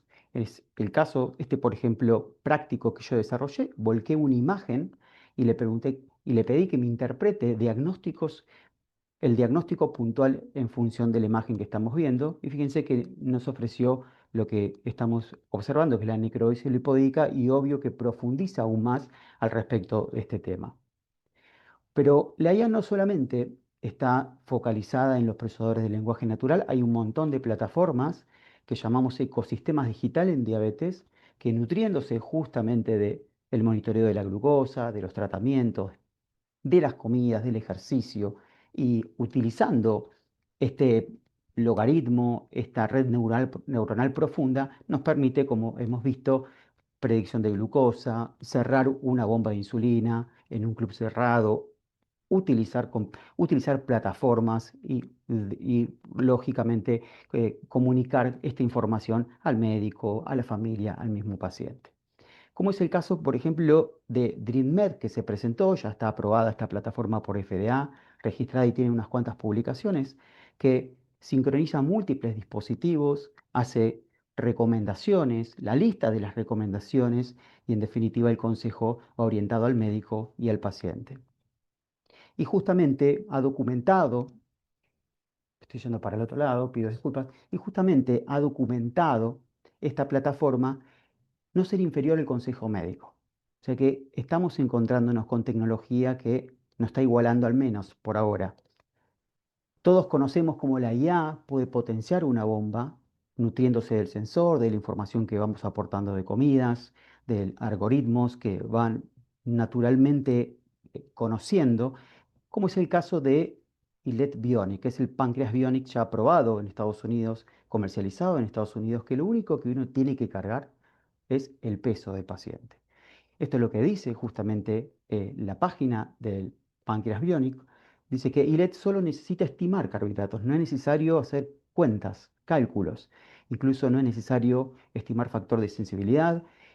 Solamente con la lectura del monitoreo continuo, no necesita otra cosa más que eso, va ajustando automáticamente la insulina basal, incluso las correcciones en forma automática.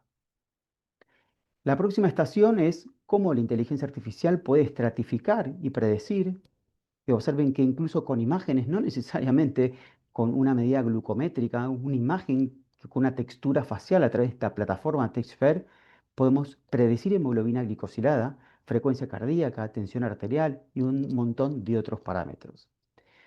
Hay un sistema que fue presentado en el 2019, se llama TOI, que lo que permite, a través de la cámara anterior del celular, ir registrando nuestro flujo facial. Y de esta manera, en 30 segundos, nos aporta 30 parámetros de riesgo distintos. Justamente, el profesor Hirsch, ya lo presentamos, y el profesor de endocrinología del Departamento de Colorado, mostró esta aplicación y la utilizó en él. Fíjense cómo podemos documentar la frecuencia cardíaca, la respiratoria, el índice de masa corporal, la edad facial, riesgo cardiovascular y todos estos parámetros que son tan interesantes e importantes para nosotros, solo con la cámara anterior del celular. Y no solamente cámara anterior del celular, esto fue presentado justamente este año en la TTD. Este grupo de chinos lo que hizo es la lectura a través del color y la textura de la lengua, y con eso pudieron detectar y predecir diabetes tipo 2. Son cosas realmente sorprendentes. Como es este grupo que agarró casi 300.000 radiografías la seleccionó entre diabetes no diabetes, la cruzó a través de Machine Learning y les permitió predecir si tenían o no tenían diabetes solo con una radiografía de tórax. Ustedes saben que este es el método de imágenes más difundido. ¿Quién no tiene una radiografía de tórax hoy por hoy? Imaginemos hoy ir a nuestra base de datos hospitalaria y pedirles que crucemos este programa para poder interpretar si hay pacientes o no con riesgo, llamarlos y medirle al menos una glucemia para documentar qué le está pasando. Y miren que no solamente estamos hablando de imágenes, en este caso este grupo de la Mayo Clinic agarró a 300 sujetos, los hizo grabar 6 mensajes de voz por día durante 2 semanas e interpretó tono de voz. Y con el solo tono de voz lograron atribuir y predecir diabetes con esta precisión, 75%, 70% para mujeres y hombres respectivamente. O sea, imagínense ustedes mandando un mensaje de WhatsApp y la respuesta va a ser tenés o no tenés riesgo. Bueno, esto ya está a punto de comercializarse, pronto lo encontraremos seguramente en el Apple Store o en el Google Play. Y hay un montón de parámetros no glucométricos que podrían predecir diabetes, que no nos vamos a detener, pero sepan que están muy pronto por empezar a comercializarse y ya hay una gran cantidad de publicaciones. Ahora, miren qué interesante también se ha presentado esta cámara que se puede adaptar tranquilamente a cualquier celular, es multiespectral y lo que nos permite es atribuir si la infección que tiene el pie de nuestro paciente es gram positivo o gram negativo y empezar empíricamente con un tratamiento antes de obtener justamente el antibiograma. Un montón de herramientas tenemos como médicos y como pacientes. Y en el caso de la autogestión de pacientes se ha presentado un montón de trabajos que ayudan al paciente a la autogestión, como es el caso de este trabajo de la China, de una población muy chiquitita, pero que estaba muy alejada de la medicina, de hecho no tenía contacto médico, y se le dio una plataforma de educación, obvio, potenciada con inteligencia artificial, y documentaron reducir la hemoglobina glicosilada gracias al entrenamiento y a la educación que le ofreció la inteligencia artificial. Asimismo, contamos con aplicaciones que nos ayudan a la dosificación de insulina, no solamente prandial, sino también la insulina basal. Ya hay un montón de publicaciones, hay varios sistemas que están aprobados por FDA y registrados. Y no solamente insulina, como también se ha presentado, sino también la IA potencia la elección de un antidiabético no insulínico. Incluso nos ayuda a progresar dosis y agregar un segundo y tercer fármaco. De este tipo de aplicaciones hay un montón. GoCar es una de las más populares. Todavía no está comercializada, pero está pronto, al menos eso fue lo que transmitieron en el ATTD. Fíjense que sacando un par de fotos al plato de comida podemos atribuir y predecir cantidad de carbohidratos que tiene el plato. Y el error, fíjense, de las dietistas fue de un 14.9% versus 14.8% de GoCar. Y de estas plataformas hay un montón, ¿sí? Y hay un montón de publicaciones y están por llegar varias más. También hay varias aplicaciones relacionadas con la consejería de actividad física, varias aplicaciones relacionadas con la predicción de glucosa, hiperhipoglucemias, muchas de ellas ya comercializadas, muchas de ellas aprobadas por FDA y con un gran número de publicaciones.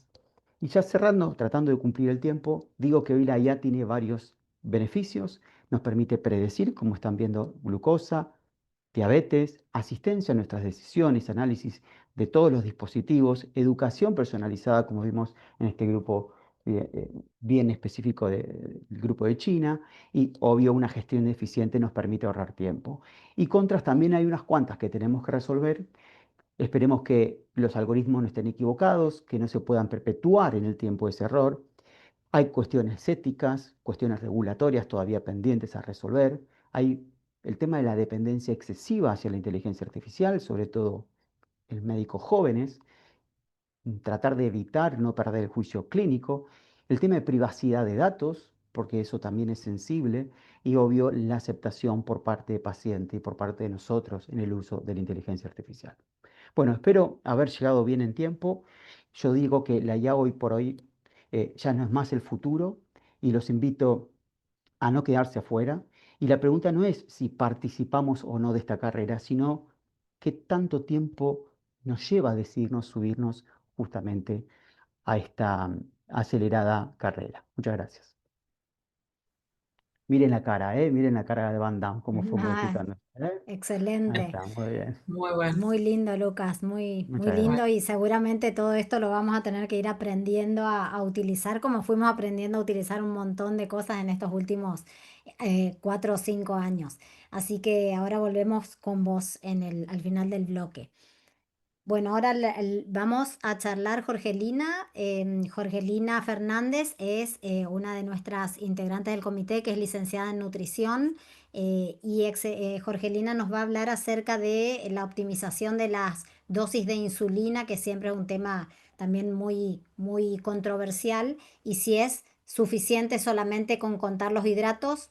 Yo creo que no, porque nuestros pacientes a veces no andan tan bien. Pero bueno, vamos a ver qué tenés para decirnos. Bienvenida, Jorgelina.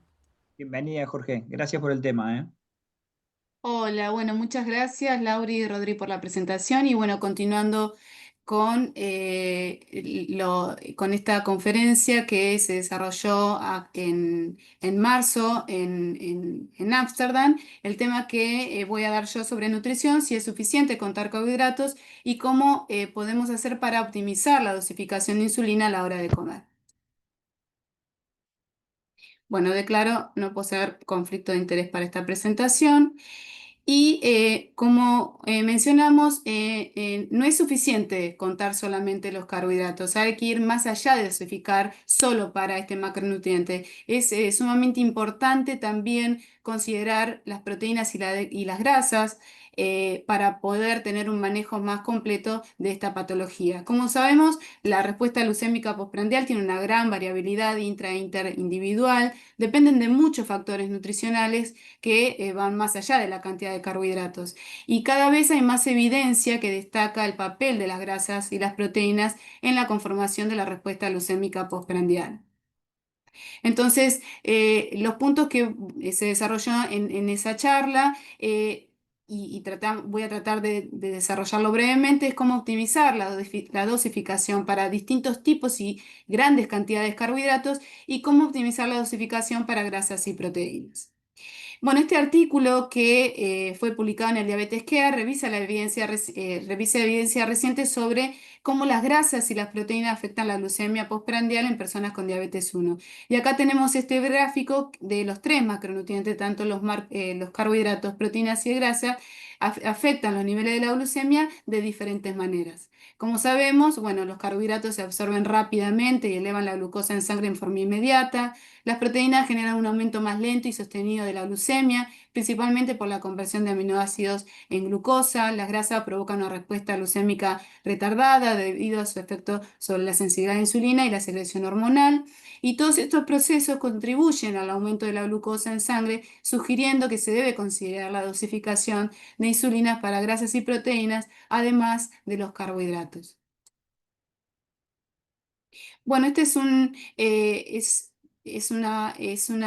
factores que también se habló en esta charla, que para tener un buen control glucémico es clave considerar diferentes factores. Mencionan a la alimentación, los distintos nutrientes, no solo contabilizar carbohidratos, sino proteínas y grasas, el impacto de los alimentos ricos en estos macronutrientes, considerar las fibras, la rutina, los horarios de las comidas. Después hay factores gastrointestinales como el proceso de digestión y absorción, que determinan la velocidad y la cantidad de glucosa que pasan a la sangre después de comer, la actividad física, la tecnología, si se está utilizando múltiples dosis, la infusión contánea con bombas parche con monitoreo asociados o las bombas más monitoreos integrados. La glucemia, lo que se resume que la glucemia postprandial no depende solo de los carbohidratos, sino de una compleja interacción entre la alimentación, las hormonas, la digestión, la tecnología, la actividad física y otros reguladores hormonales. Bueno, en cuanto a la tecnología, acá lo que se menciona en esta charla, que hay limitaciones de los algoritmos actuales a la hora de la comida. Este es un estudio transversal que se llevó a cabo en Italia en pacientes con diabetes 1 con formación en conteo, y lo que se evaluó fue cómo los sistemas híbridos de circuito cerrado, tanto de primera como de nueva generación, manejan comidas con diferentes proporciones de carbohidratos, grasas y proteínas en personas con diabetes 1, y lo que se vio que la principal limitación era la incapacidad de estos sistemas para considerar los diferentes factores nutricionales en la predicción de la respuesta glucémica postprandial. Es decir, no tienen en cuenta la cantidad, la calidad, perdón, del alimento, y no tienen en cuenta tampoco si es una comida rica en grasas y proteínas. Para optimizar la glucosa postprandial, también lo que se dijo que los algoritmos deben contemplar la composición nutricional de las comidas. Mientras tanto, estos sistemas híbridos de asa cerrada pueden lograr un buen control si se acompaña de una buena educación nutricional. En cuanto a cómo optimizar la dosificación de insulina según el tipo y la cantidad de carbohidratos, lo que las guías nos dicen que no recomiendan un método de conteo de carbohidratos sobre otros, ADA lo que nos indica que el monitoreo de la ingesta de carbohidratos, ya sea mediante conteo o estimaciones basadas en la experiencia, es un componente clave para optimizar el manejo glucémico, y ADA 2022 también lo que dice que no hay evidencia que sugiere que un método de conteo de carbohidratos, ya sea gramos, porciones o intercambios, sea superior a otros. En base a esto, acá tenemos un ensayo aleatorizado con respecto a la cantidad de carbohidrato que se consume. Lo que se vio es que existe una relación no lineal entre el requerimiento de insulina y el contenido de carbohidratos, sobre todo para comidas muy grandes, por ejemplo, mayor a 90 gramos de carbohidratos. Y lo que sugieren que se necesitan relaciones de insulina-carbohidratos más agresivos y dividir la dosis para comidas con grandes cantidades de carbohidratos. Como se puede ver en esta curva, en una comida, este es un desayuno, que se consumió 150 gramos de hidrato de carbono, y el pico glucémico se alcanzó a las 2 horas y 20 minutos. Entonces lo que se sugiere es dividir la dosis, por ejemplo, para un bolo extendido en usuario de bomba, para cubrir la elevación glucémica tardía, ya que el pico puede ser más lento y sostenido, como se puede ver en este gráfico. El desayuno mostró una hiperglucemia tardía. Acá vemos cómo la calidad del hidrato de carbono también influye en la glucemia postprandial. Acá se vio en este estudio que en niños con diabetes 1 las comidas con bajo índice glucémico generaban una menor excursión de glucosa postprandial con respecto a los de alto índice glucémico. Y acá se puede ver en esta bajada de datos cómo unos cereales azucarados tienen una mayor excursión de glucosa postprandial versus un yogur con frutas, que podemos ver en este círculo en rojo, tiene una menor excursión de la glucosa postprandial. Lo que sugiere es considerar la temporalidad del bolo, por lo menos de 15 a 20 minutos o más antes de comer. Con respecto a cómo optimizar las dosis de grasas y proteínas, las evidencias están cada vez más fuertes sobre la dosificación de insulina para comidas ricas en grasas y proteínas. Entonces, en ADA 2024 se sugería que se podían incorporar estimaciones de la grasa y proteína de la comida en una dosis prandial para un beneficio adicional, y en ADA 2025 lo que dicen es que el ajuste de la dosis de insulina es necesario. Las evidencias cada vez es más fuerte para la dosificación de insulina para grasas y proteínas. Hay muchas evidencias al momento que requieren adicionar insulina para estas comidas que son altas en grasas y proteínas.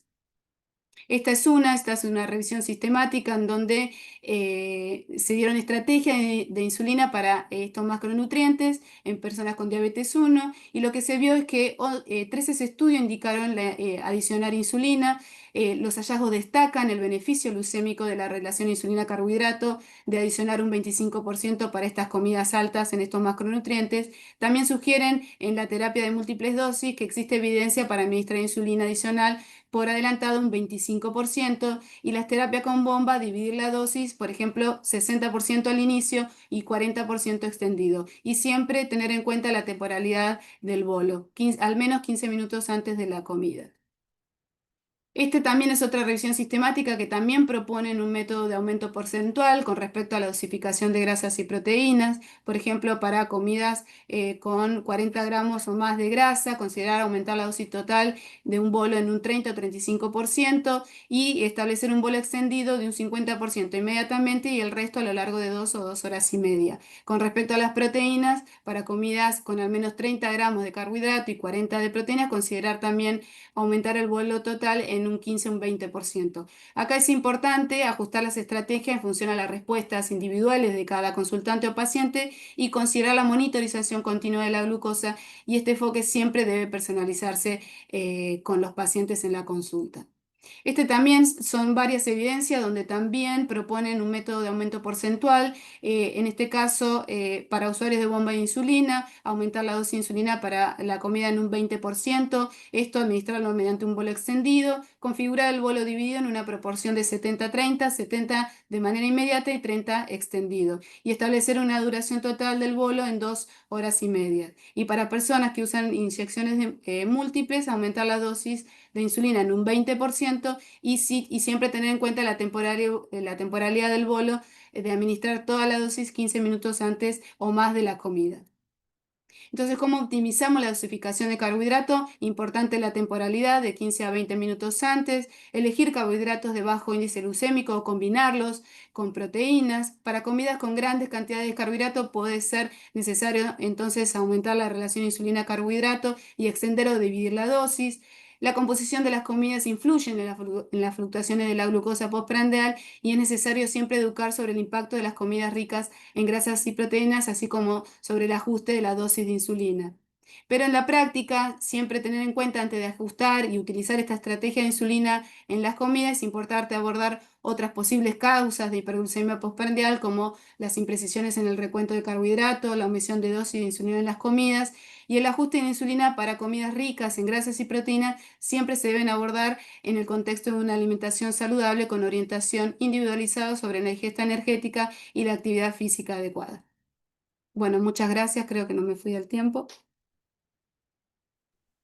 Excelente, Jorgelina. La verdad Excelente, que Jorge. Tengo un millón de muy... preguntas para después.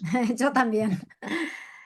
Bueno, pero vamos a dejarlo primero a Ale Daín, que nos va a dar una espectacular sonrisa porque acaba de llegar del dentista, ¿no, Ale? Eso, una buena sonrisa. Sí, hace un Bueno, rato, pero ya estoy acá. Tenés media cara anestesiada, dale, no sé por qué. Sí, más o menos. Por cualquier cosa, si no puedo hablar o balbuceo y digo incoherencias más de las habituales, Ah, eso ya te iba a saben por decir. qué. Sí, Incoherencia sí, sí no, siempre. más de las habituales, obviamente, ¿no? Bueno, muchas bueno, gracias por la invitación y por la espera. Y gracias a todos estos coequiper, alcancé a escuchar después del break que hicieron, así que lo escuché a Luquita y Evangelina, así que impresionante como siempre. Bueno, un poco creo que cierra muy bien lo que venía hablando Lucas y lo que venía hablando un poco también Jorgelina en relación a los sistemas, a la inteligencia artificial por un lado y a los sistemas automatizados de insulina por el otro, y cómo entre una cosa y otra podemos lograr algo en el medio, y esto algo en el medio podríamos llamarlo gemelos digitales. Me gustó mucho todo esto. Les aclaro que esto vengo a replicar lo que escuché, poco conozco en profundidad de todo esto, pero me pareció sumamente interesante porque creo que un poco lo que decía Lucas hace un ratito, ¿no? Esto no es preguntarse cuándo voy a empezar a aplicarlo, cuándo voy a aprender de esto, porque esto es un futuro que ya está, que viene cada vez más rápido y que me parece que tenemos que sumarlo a nuestra práctica con poca demora, ¿no? Entonces vamos a hablar, esta charla me pareció súper interesante, fue el 20 de marzo en un simposio que se habló de cómo ir del algoritmo al gemelo y cómo estos digital twins o gemelos digitales pueden potenciar los sistemas automatizados de insulina. Me gustó mucho esta frase que la dijeron prácticamente cuando abrieron el simposio, es que si tratamos a todas las personas con diabetes de la misma manera y con las mismas estrategias, vamos a fracasar en lo que venimos hablando de personalización, porque si no, no estamos personalizando nada, y por supuesto se va a fracasar en el tratamiento. Por eso Escuchaba también en un ratito que hablaban de tratamientos personalizados o de precisión. Si estamos pensando en eso, claramente tenemos que empezar a pensar de una manera mucho más estratégica en cómo vamos a tratar de lograr esta experiencia personalizada en las terapias de tratamientos automatizados. Lo cierto es que todos lo conocemos, los sistemas ID System han significado un gran avance, un increíble avance en nuestros pacientes, y nuestros pacientes duplican su tiempo en rango, mejoran su hipoglucemia, mejoran su calidad de vida. Lo cierto es que aún los sistemas automatizados y sus algoritmos tienen limitaciones, por eso este simposio empezaba a proponer y mostrando distintos ejemplos de sistemas que ya se están aplicando hoy con modelos de gemelos digitales que permitirían potenciar y mejorar estos sistemas, estos algoritmos, permitiendo una respuesta reactiva, evitando una respuesta reactiva y permitiendo una anticipación proactiva, centrándose en el comportamiento real del paciente y no solo en una predicción sobre el uso de la insulina. Esto me pareció sumamente interesante porque nos obliga de nuevo a un cambio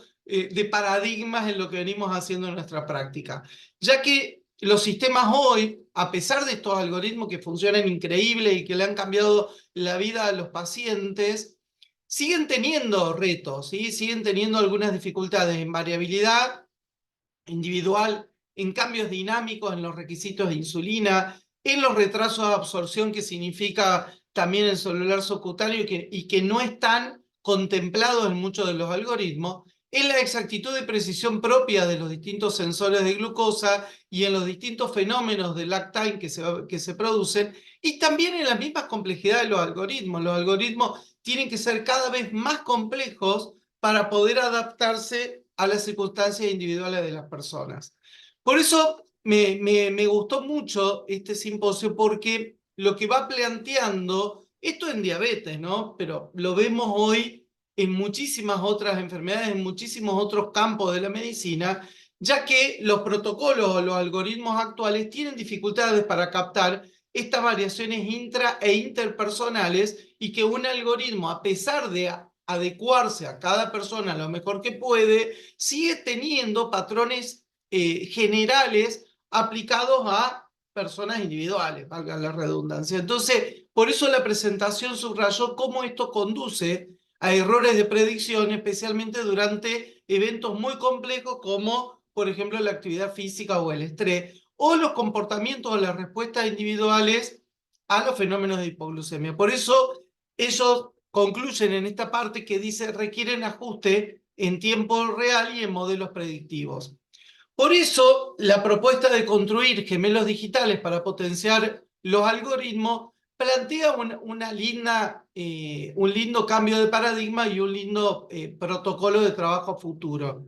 Este modelo virtual va a replicar fisiología y conducta del paciente con datos reales y a tiempo real, capaces de simular escenarios futuros. Esto es muy interesante, porque desde lo real y desde lo actual van a ir a adelantarse a escenarios futuros como post-ingesta, actividad física, estrés, infecciones, etcétera, cuando estas situaciones se puedan generar. Actualizándose constantemente, y algo que me pareció muy copado, pensando que a partir de ser muy sensible a distintas entradas de información, puedan predecir situaciones, como hablamos, pero también predecirse como siendo parte de la enfermedad o siendo parte del enfermo que tiene la diabetes y que se generan estas circunstancias, ¿no? De esta persona real a su gemelo digital, con distintas situaciones complejas como comida, cambios hormonales, patrones del sueño, etc. Esta herramienta no solo va a predecir la glucosa, sino que se va a constituir como, lo que decíamos, un gemelo de esa persona que tiene diabetes y vivir todas las situaciones y, como decíamos, predecir y predecirse. Acá tienen ustedes una imagen que me pareció muy interesante de la construcción de este gemelo digital desde el paciente, desde toda la colección de datos que va a tener hasta la constitución del gemelo digital, y esto retroalimentándose continuamente y con sus distintas aplicaciones. Esto es lo que me pareció más interesante, porque después vino toda una discusión que me perdí como la mitad, millones de veces, tratando de tomar apuntes, grabar, sacar fotos y todo eso. Yo hubiera necesitado unos 5 gemelos digitales en ese simposio, porque empezó a hablar qué capas de información, qué input vamos a utilizar, y a eso se le llama hoy capas de información para predecir y predecirse. Estas capas de información pueden tener datos fisiopatológicos, datos conductuales y datos contextuales, que lo va a cada vez fortalecer y enriquecer más a ese gemelo digital para poder luego retroalimentar el algoritmo de la microinfusora. Sobre eso también podemos agregar datasets históricos del paciente, todo su pasado, todo su background, la retroalimentación que hablamos, y generar todo el tiempo una simulación de escenarios para anticipar eventos adversos. También para justamente fortalecer todo esto. Todo esto va a enriquecer la capacidad de predicción del algoritmo y permitir la individualización profunda del mismo algoritmo. Algunos antecedentes, como el proyecto Diabetes X, el proyecto o la plataforma Diabetes Connect y la iniciativa DiabetesNet ya se están utilizando justamente para la generación de gemelos digitales y poder mejorar estos algoritmos. ¿Cuáles van a ser los beneficios? Claramente, mejorar el control metabólico a pleno, mejorar la calidad de vida, disminuir complicaciones, eficiencia del tratamiento, porque esto va a potenciar, esto lo va a poner en una alta gama total a los sistemas que hoy tenemos, que ya son excelentes, y va también a dar confianza y tranquilidad a los pacientes. Un ejemplo de cómo podríamos llevarlo a la práctica: Marcos tiene 22 años, tiene diabetes tipo 1, a pesar de estar con un sistema ID, sigue teniendo hipoglucemias, tanto post ejercicio como nocturnas y tardía. La gran pregunta es si un gemelo digital lo podría ayudar a prevenir, y el sistema, resumido rápidamente, todo esto en las capas de información, en los distintos sets de información, va a constituir el gemelo digital, y esto va a permitir que haya un ajuste anticipatorio de la basal del paciente, evitando la prevención nocturna. No es que se va a ajustar la basal frente a los cambios de glucosa, sino que la basal previamente se va a ajustar de manera anticipatoria. Esto es un concepto súper interesante. Ya para terminar, ¿cuál va a ser el futuro? Primero, un preentrenamiento algorítmico y simulación del gemelo. Retroalimentación cruzada, no solo con el Digital Twin, el algoritmo ID, sino que también nosotros vamos a poder ver en las plataformas que hoy estamos viendo de bombas, digamos, la anticipación y los cambios del algoritmo gracias al Digital Twin. Esto me parece que nos va a volar la cabeza, y que los modelos a su vez van a ir evolucionando y van a ir creciendo con el paciente. De esta manera, el gemelo se va a convertir en un copiloto terapéutico, informando tanto al algoritmo como al equipo de salud de las decisiones personalizadas, y esto es lo más interesante, que va a haber una convergencia que va a redefinir los límites entre automatización, inteligencia artificial y nuestra propia práctica. Entonces, como conclusión, estos Digital Twin van a permitir capturar las variaciones individuales en respuesta glucémica, simular escenarios para optimizar el rendimiento del algoritmo y permitir ajustes personalizados y adaptativos en tiempo real. Y estas representaciones digitales personalizadas de los pacientes van a ayudar verdaderamente a optimizar los algoritmos que hoy estamos utilizando y, por supuesto, llevar al paciente a un máximo de control.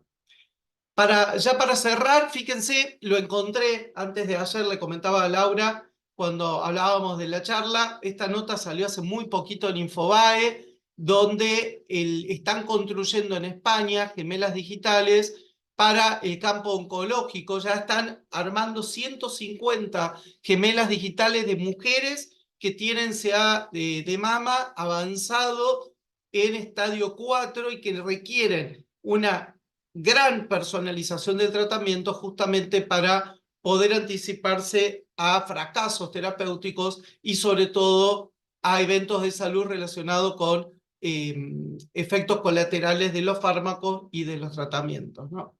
Así que bueno, muchísimas gracias. Ahí les puse un QR con un par de artículos que me parecieron súper interesantes para leer, que estuve trabajando en la clase, así que si no lo alcanzan a escanear, igual queda grabado en la charla, así que después lo bajan. Así que muchísimas gracias. Bueno, excelente, Ale. La verdad es que súper innovadora tu charla y cómo nos abre la cabeza y pensar que por ahí esto pensamos que va a ser para más adelante y ya lo tenemos muchas veces con nosotros en pequeñas cosas, ¿no? En esto de bueno, ir indagando acerca de cómo pensamos que le va a ir al paciente con determinado tratamiento. Bueno, vamos, Jorgelina, no sé si querés responder esta pregunta que te hicieron con respecto a los bolos en una infusora 780. Ah, sí, Laura, ahí lo respondí. Lo que se propone es que, si está en modo automático, tratar de que actúe la bomba en ese caso. Y si no, lo que se podría hacer es aumentar el bolo total entre un 20 y un 30% para comidas ricas en grasas y proteínas, o dividir el bolo manualmente y dar en un inicio un 60-70% y luego administrar el 30 o 40% restante a la hora y media, 2 horas después. Igual esto es muy artesanal, no hay un consenso, pero bueno, es lo que sugieren las evidencias hasta ahora. Y si el paciente estuviera con lapiceras y hacen estas ingestas copiosas de hidratos y grasas, ¿qué es lo que hoy vos le recomendás en tu consultorio? También le digo lo mismo de dividir el bolo. Primero siempre hacer educación, ¿no? Pero Ujú. si no, sí, dividir el bolo. Si, por ejemplo, le corresponde por ejemplo, le corresponden por el conteo 6 unidades de carbohidratos. Si pueden aumentar a un 20 o un 30% el bolo, entonces pueden dar un 7,5% aproximadamente como un bolo único, o si no, dividirlo y darle un 70 en un principio y un 30 a la hora y media o 2 después. Bien, en ese caso es importante también si tiene un monitor continuo y está con lapiceras que miren la flecha de Observarlo, tendencia, ¿no? claro. Observar con el monitoreo continuo, exactamente. Buenísimo. Acá hay una para Lucas. ¿Qué aplicaciones usás vos en consultorio para conteo de hidratos? Que es por ahí una de las cosas más complejas a veces, ¿no? Estaba teniendo dificultades para activar el Mm. audio. Sí, bueno, de estas que les comentaba y que están aprobadas por la FDA, varias de ellas, todavía no están disponibles en nuestro país. Imagino que lo estarán pronto, bueno, al menos uno cree que va a estar pronto. No hay grandes opciones más que el MySugar que ustedes conocen. Es muy útil el diabetes M, no sé si lo conocen, que es súper práctico y fácil de utilizar. Y tanto MySugar como diabetes M uno puede ir cargando ratio y sensibilidad, haciendo a medida el bolo que quisiéramos que se aplique. Esas son las dos que utilizo, MySugar y diabetes M. Claro, la limitante del MySugar es que tiene que utilizar el guide de Roche, pero diabetes M es libre. En realidad hay una opción de pago, pero para lo que lo necesitamos no creo que sea necesario vincularse con la versión premium, digamos. Perfecto. Es Ale, diabetes 2.M. bien, perfecto. Ale, ¿vos en qué pensás que vamos a utilizar a corto plazo este tema de los gemelos digitales? ¿En qué cosa de la práctica diaria, por ejemplo? ¿En qué A te sería ver, útil hoy? ¿sabés qué es lo que me parece que puede llegar a ser muy útil? Que tiene que ver con uno de las experiencias que mostraron. A ver, quizás que armar las capas de información, todo lo que significa el armado de un gemelo digital pueda tomar algún tiempo en linkearlo en el modelo de un determinado paciente. Pero sí lo que creo es que nos va a permitir, suponete, sumar toda esa información hoy a todo el uso de inteligencia artificial y hacer, se me hace un modelo de gemelo digital, digamos, como un poco, digamos, a menos estructuración, por así decirlo, pero que uno pudiera subir todos los datos del paciente y que se organice en un modelo pequeño, que hoy ya se puede hacer, porque vos podés ya trabajar con algún sistema de inteligencia artificial como Claude o alguno de los desarrolladores más nuevos de ChatGPT y empezar a tirarle info del paciente y que te dé algún modelo de cambio, alguna pauta de ajuste en el tratamiento. ¿Cuál es la diferencia? Que todavía no es a tiempo real. Lo interesante de esto es que vos no sigas tomando decisiones, digamos, reactivas, sino que se inserta en un modelo totalmente proactivo, a tiempo real, e inclusive con una adaptación preajustada de todo eso, ¿no? Que esto venga de antemano preadaptativa, ¿viste? Pero bueno, creo yo que no va a pasar mucho tiempo. Esto que yo les mostré de la nota de Infobae, que me dije, wow, yo preparando esto ya estoy tarde. Ya me sentía que venía a contarles algo viejo y en realidad todavía no sucedió, ¿viste? Entonces me parece súper interesante porque creo que tampoco se requiere tanto. Creo que lo más importante de esto es cómo puede ajustar, por ejemplo, un gemelo digital que está en la nube, el algoritmo AID de un paciente que está usando una microinfusora. Ahí es donde va a venir el verdadero desafío, cómo los sistemas se van a abrir o cómo los sistemas se van a interajustar de distintas compañías a un modelo de gemelo digital. Ahí yo creo que va a ser el desafío más grande, ¿no? Cómo van a estar las regulaciones, cómo van a trabajar, cómo va a haber, es como que tendría que haber un algoritmo ID System a código abierto, ¿me entendés? Una cosa así. Entonces, ahí es donde va a estar, me parece, el planteo más interesante de todo esto, que es una de las partes que se discutió bastante, y igual uno de los ejemplos que yo les mostré, que es este Connect, por ejemplo, ya lo están utilizando en modelos experimentales universitarios. Entonces, ya están abriendo. ¿Se acuerdan cuando hablábamos de los sistemas, por ejemplo, de Night Scout y de todo esto? ¿Sí? A ver, esos sistemas lograron abrir y lograron trabajar con Typepool, con un montón de algoritmos. Lo que queda ahora es cómo esto se va a trasladar a la construcción, por ejemplo, de un gemelo digital para determinados grupos de pacientes, ¿no? Eso es lo que me parece sumamente interesante. Perfecto, perfecto, porque estamos hablando de salud y donde los errores son más estrechos que en otras cosas, ¿no? Bueno, Rodri, el resto del comité, que están todos acá conectados, ¿quieren comentar algo? Yo creo que para cerrar un poco estas tres charlas, me parece que una de las cosas que en el corto plazo, y es una percepción mía, ¿no? Que en los próximos 5 años, y no sé si menos, el conteo de carbohidratos no va a ser tan necesario, y creo que en lo que vamos a tener que trabajar es en la selección alimentaria.